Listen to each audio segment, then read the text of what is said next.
Hi friends, this week we're going to talk a little bit more about glute strengthening. I'm going to share with you a couple of squat variations that I like to do that are super challenging, and then we're also going to talk about these external muscles of our hips. I mentioned in video 1 is oftentimes our kneecaps roll in a little bit because the external rotators of the hips are weakened. So we're going to start first with, again, a chair. And what we're going to do is we're going to line our feet up so that when we look down at them, they look like 11s. Both toes are facing forward. And we're going to walk in so that our knees just hover right above that chair. What I'm going to take you into today is a one-legged squat. So I'm going to take and lift one foot off the floor, and I'm going to squat down and come up on one foot. Now, when I do that, I'm going to take and press the tip of my big toe down into the floor a little bit. And when you do that engagement, it's going to fire up the sole of the foot and help you to stay more stable. Another thing is when I squat down, I'm not going to squat down with my tailbone tucked under here. I'm actually going to let there be freedom in my tailbone. It's going to lift up a little bit so that I have that natural curvature of my spine. Okay? So again, walk the feet in, lifting one foot up, press the big toe down just a little bit, come down and up.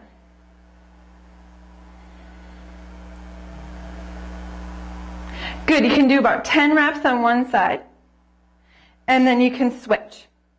And as you do this, you might find that one leg is a lot stronger than the other leg, and if that's the case, you might need to do more reps on the other side to strengthen them and equal out your legs and your hips here.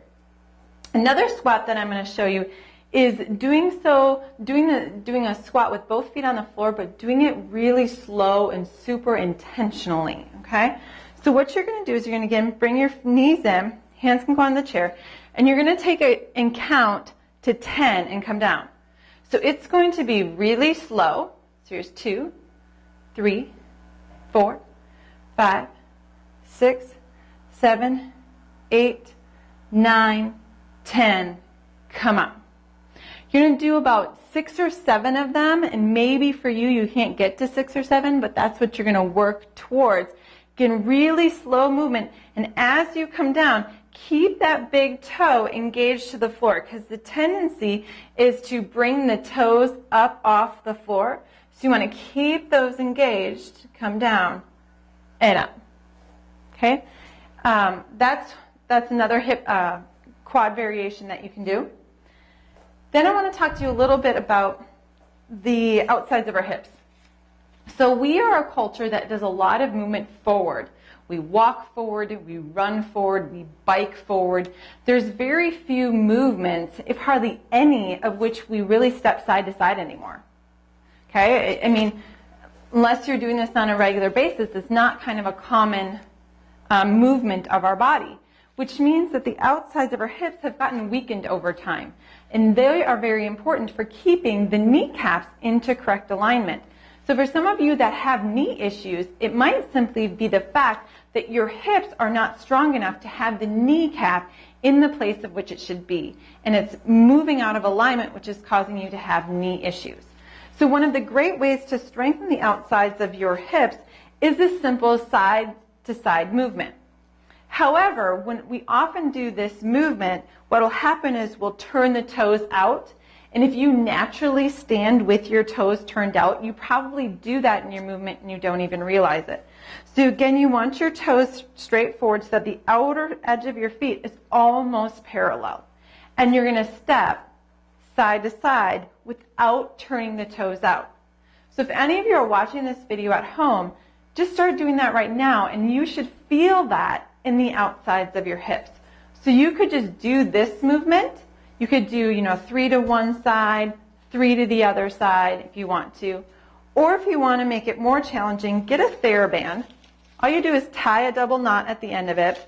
Make sure it's wide enough to place your feet into it. You loop it around the feet, right above the ankles.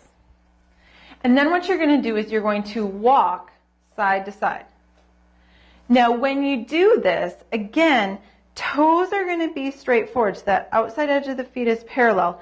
And you're going to want to watch the rest of your posture, because what can easily happen is you can stick your butt out a little bit and start to walk from side to side. So you want to bring it so the tailbone releases down, pubic bone, hip bone are vertical, torso is tall, ears are over your shoulders, and you're going to walk. And you're going to keep tension on that band as you go.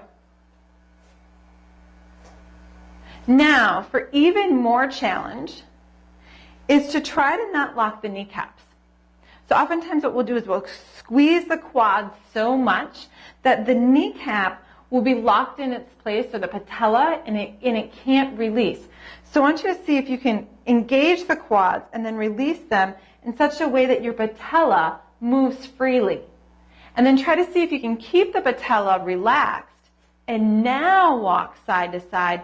So again, your quads aren't overtaking this movement. The quads are relaxed a little bit so that it can go more to the outside of the legs. And you can just do these to the point of fatigue and then do another rep. So it's a really fun series is to do like 10 sets of the one-legged squat, do 10 of these going back and forth, go to the other leg, do 10 of these again, and then go back to the double squat, going really slow 10 seconds down. So that's your homework this week, is to try these movements and see how your body responds.